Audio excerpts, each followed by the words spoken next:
یہ کہانی ایک پرسکون اور خوبصورت گاؤں کی ہے جہاں زندگی سادگی اور سکون سے بھرپور تھی۔ ہر گھر میں چرخے کی آواز گونجتی تھی جو گاؤں کی عورتوں کی محنت اور روزمرہ زندگی کی علامت تھی۔ چرخے کی یہ گونج نہ صرف کپاس کے دھاگے بنتی بلکہ گاؤں کی ثقافت اور روایتوں کی کہانی بھی سناتی۔ گاؤں کا نام چاند پور تھا اور یہ گاؤں اپنے قدیم طرز زندگی کے لیے مشہور تھا۔ یہاں کی عورتیں دن بھر کھیتوں میں کام کرتی تھیں اور شام کو اپنے گھروں میں چرخہ کاٹتی تھیں۔ چرخے کی گونج ان کے دن کے اختتام کی ایک دلکش علامت تھی۔ جب چاندنی رات میں چرخے گھومتے تو ان کی آواز ایک مخصوص لے میں گاؤں کی فضا میں گھل جاتی۔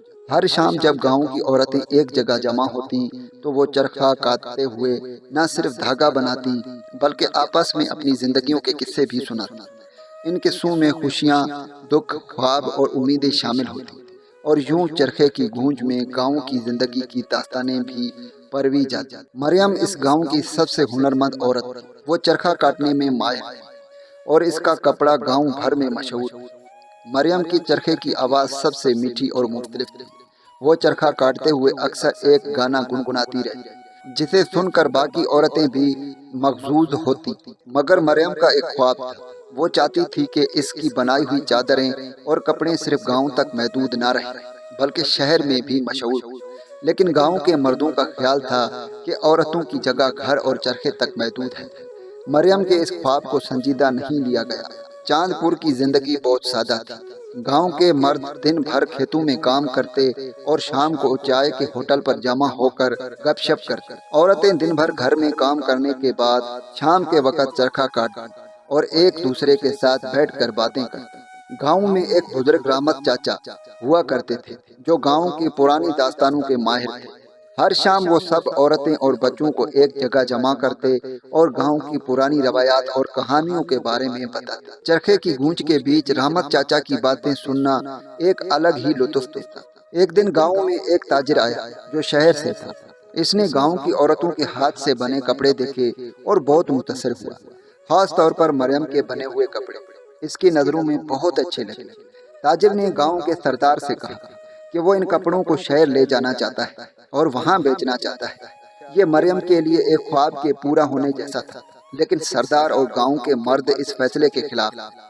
ان کا خیال تھا کہ شہر والوں کے ساتھ کام کرنا گاؤں کی سادگی اور روایتوں کے خلاف ہے۔ مریم کے دل میں ایک جنگ شروع ہو گئی۔ ایک طرف اس کا خواب تھا اور دوسری طرف گاؤں کی روایات اور قدامت پسند سوچ۔ مریم نے فیصلہ کیا کہ وہ اس چیلنج کا سامنا کرے گی، چاہے کوئی اس کا ساتھ دے یا نہ دے۔ مریم نے اپنے چند قریبی دوستوں سے مشورہ کیا۔ زہرا جو کہ مریم کی بچپن کی دوست تھی، اس نے اس کی ہمت بندھائی۔ یہ تمہارا خواب ہے مریم اور تمہیں اسے پورا کرنے کا حق ہے۔ اگر ہم چرخہ کاٹ سکتی ہیں تو ہم اپنے خواب بھی پورے کر سکتی ہیں۔ مریم نے تاجر کے ساتھ مل کر شہر جانے کا فیصلہ کیا۔ اس نے اپنے کپڑے جمع کیے اور شہر کا رخ کیا۔ جب وہ شہر پہنچی تو وہاں کے لوگ اس کے ہاتھ سے بنے کپڑے دیکھ کر حیران رہ گئے۔ اس کی کپڑوں کی مانگ اتنی زیادہ ہو گئی کہ تاجر نے اسے اور زیادہ کپڑے بنانے کا آرڈر دے دیا۔ جب مریم واپس گاؤں آئی اور اپنی کامیابی کی خبر سنائی تو گاؤں کے مردوں نے اسے ایک برے فیصلے کی طرح دیکھا۔ انہوں نے کہا کہ مریم نے گاؤں کی روایات کو توڑا ہے اور اسے دوبارہ ایسا کرنے کی اجازت نہیں دی جائے گی۔ لیکن مریم نے ہار نہیں مانی۔ وہ جانتی تھی کہ اس نے جو قدم اٹھایا ہے وہ گاؤں کی عورتوں کے لیے ایک نیا راستہ کھول سکتا ہے۔ مریم نے اپنے دوستوں سے کہا کہ وہ بھی اپنی بنائی ہوئی چیزیں شہر بھیجیں تاکہ ان کی محنت کو بھی سراہا جا سکے۔ زہرا، سلمیٰ اور فاطمہ جو مریم کی قریبی دوست تھی، اس نے مریم کے اس فیصلے کی حمایت کی۔ انہوں نے فیصلہ کیا کہ وہ بھی اپنے چرخوں سے بنے کپڑے اور دیگر اشیاء شہر بھیجیں گے، لیکن گاؤں کے مردوں کی مخالفت بدستور برقرار تھی۔ انہیں لگتا تھا کہ عورتوں کا شہر سے رابطہ رکھنا گاؤں کی روایات اور عزت کے خلاف ہے۔ کئی لوگ کہتے تھے کہ عورتوں کا کام صرف گھر کے اندر ہے، وہ اپنے کام میں لگیں اور شہر کے لوگوں سے دور رہیں۔ مگر مریم کے لیے یہ مخالفت کوئی نئی بات نہیں تھی۔ اس نے اپنے دوستوں کو حوصلہ دیا اور کہا، اگر ہم نے اب قدم پیچھے ہٹایا تو پھر کبھی آگے نہیں بڑھ پائیں گے۔ ہمیں ثابت کرنا ہوگا کہ ہم اپنے خوابوں کو پورا کر سکتے ہیں اور اس کے لیے ہمیں سخت محنت کرنی ہوگی۔ مریم اور اس کے دوستوں نے مل کر ایک منصوبہ بنایا۔ وہ رات کے وقت جمع ہوتی اور اپنے چرخے کے ساتھ بیٹھ کر نئی ڈیزائنز اور کپڑے تیار کرتی۔ ہر ایک کے پاس کچھ نہ کچھ ہنر تھا۔ زہرا کپڑے پر خوبصورتی کڑھائی کرتی، سلمہ عمدہ چادریں بناتی اور فاطمہ دھاگے کو نئی تکنیکوں سے بنانے میں ماہر تھی۔ ان سب نے اپنے ہنر کو اکٹھا کیا اور مل کر ایک ایسا خزانہ بنایا جو گاؤں میں کبھی نہیں دیکھا گیا تھا۔ جب ان کے پاس کافی سامان جمع ہو گیا تو انہوں نے فیصلہ کیا کہ وہ شہر جائیں گے اور اپنے ہاتھ سے بنے ہوئے کپڑے اور دیگر اشیاء کو فروخت کرنے کی کوشش کریں گے۔ مریم کے دل میں ایک عجیب سا خوف تھا، مگر وہ جانتی تھی کہ یہ خوف عارضی ہے اور اسے اپنا خواب پورا کرنا ہے۔ شہر کا سفر مریم اور اس کے دوستوں کے لیے آسان نہیں تھا۔ وہ پہلے کبھی شہر نہیں گئی اور انہیں وہاں کی روایات اور ماحول کا کچھ علم نہیں تھا۔ جب وہ شہر پہنچی تو وہاں کی چمچماتی روشنیوں، بلند عمارتوں اور شور نے انہیں حیران کر دیا۔ وہ ایک چھوٹے سے گاؤں کی سادہ عورتیں تھیں اور شہر کا تیز طرز ماحول ان کے لیے اجنبی تھا، مگر انہوں نے ہمت نہ ہاری۔ شہر کے ایک بڑے بازار میں انہیں ایک چھوٹا سا اسٹال ملا جہاں انہوں نے اپنے ہاتھ سے بنے کپڑے اور دیگر اشیاء رکھی۔ شروع میں لوگوں نے انہیں زیادہ اہمیت نہ دی، لیکن جب کسی نے مریم کے بنائے ہوئے خوبصورت کپڑوں کو قریب سے دیکھا تو وہ حیران رہ گیا۔ اس کے بنائے ہوئے کپڑے نہایت ہی نفیس اور دیدہ زیب تھے۔ ایک خریدار نے کہا، یہ تو کسی بڑے برانڈ سے کم نہیں۔ جلد ہی مریم اور اس کے دوستوں کا اسٹال لوگوں کی توجہ کا مرکز بن گیا۔ خریداروں نے ان کے کپڑے خریدنے شروع کیے اور ان کی محنت کا صلہ ملنے لگا۔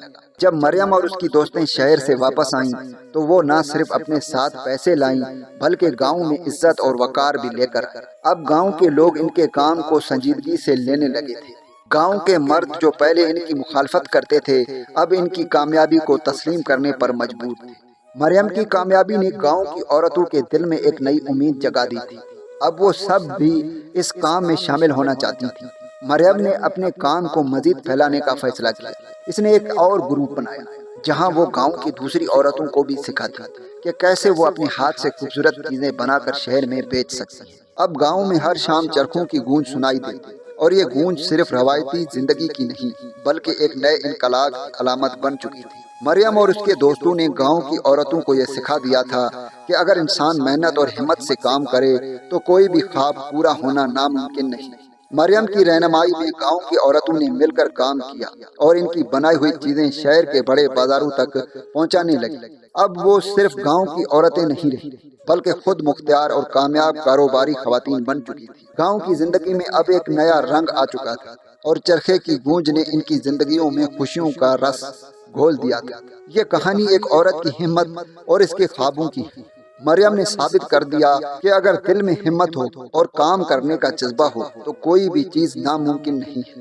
اس نے اپنی محنت سے نہ صرف اپنا خواب پورا کیا بلکہ گاؤں کی عورتوں کے لیے ایک نیا راستہ کھول دیا۔